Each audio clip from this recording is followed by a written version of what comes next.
ఎక్కడో పెద్ద వానలు పడి ఎక్కడ ప్రవాహం పైకి బాగా ఉధృతంగా వస్తోందో తెలియదు. అలా వస్తున్నప్పుడు ఏదో పుట్టల మించి ఎక్కువచ్చేస్తుంది. వచ్చినప్పుడు పుట్టల్లో కలుగుల్లో ఉన్నటువంటి పెద్ద పెద్ద పావులు నీటిలో కొట్టుకొస్తూ అవి విషాన్ని చిమ్ముతాయి.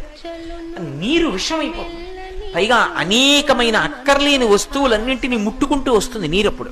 వచ్చినప్పుడు నీటి యందు దోషము ప్రబలుతుంది, బురద రంగులోకి వస్తుంది నీరు. అప్పుడు విఘ్నేశ్వర ప్రతిమ, మట్టితో ఉన్న ప్రతిమ 21 రకాల పత్రులు, ఓషధీతత్వం కలిగిన పత్రులు నదీ జలాల్లో కలిస్తే ఈ పత్రి అంత ములిగి లోపలికి వెళ్ళి కూర్చుంటుంది. వీటిల్లోంచి ఓషధీతత్వం వస్తుంది. మారేడులోంచి మారేడు, తులసిలోంచి తులసి, తులసితో కలిస్తే ఫ్లోరైడ్ కూడా విరిగిపోతుంది అని ఇప్పుడు శాస్త్రవేత్తలు అంగీకరిస్తారు. ఆ తులసి ఇటువంటివన్నీ నదీ గర్భంలోకి వెళ్ళాయనుకోండి, ఆ పత్రి స్పర్శ చేత నీరంతా కూడా మళ్ళీ త్రాగడానికి యోగ్యమైపోతుంది.